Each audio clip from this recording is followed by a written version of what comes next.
fall of the house of Ahab. All the people of the land rejoiced, and the city was quiet. After that, they had slain Athaliah with the sword.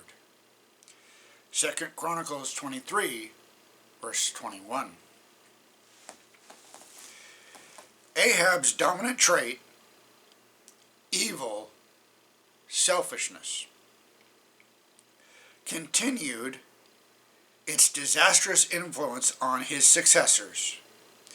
While Elijah was still prophet in Israel, Ahab set his mind on a nearby vineyard belonging to Naboth. However, Naboth refused to sell the land that had been his family's for generations. Furthermore, the Levitical code declared that no land in Israel could be transferred permanently by sale or exchange. When he didn't get his way, Ahab pouted, and Jezebel decided to take matters into her own hands, falsely accusing Naboth of blaspheming God and cursing the king, and arranged to have him executed for his supposed crimes. Elijah heard about the murder and confronted Ahab, declaring that as a result of this sin, evil would come to him and destroy his posterity. As for Jezebel,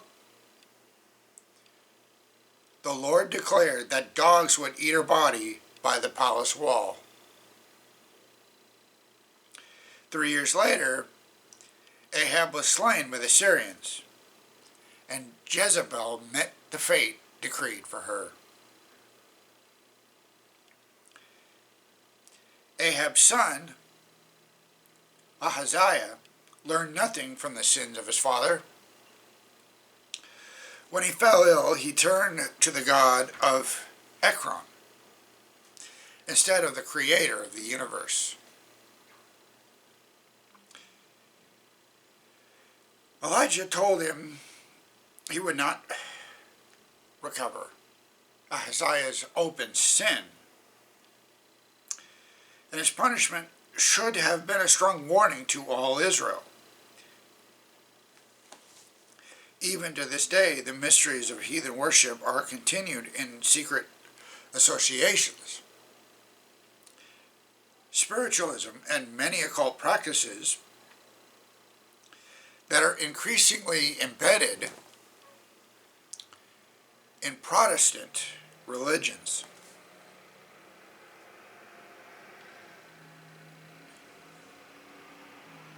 And the concepts of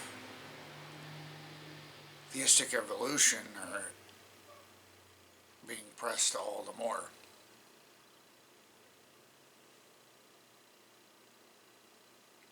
We need to be ever vigilant.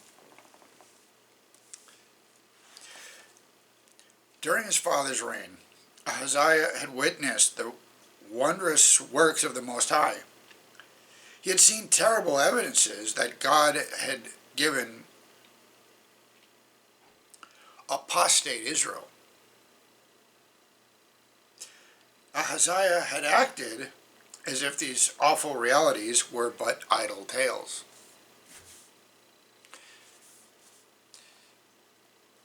And I'm a simple person.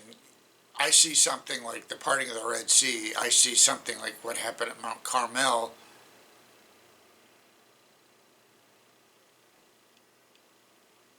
I'm not going back to Baal.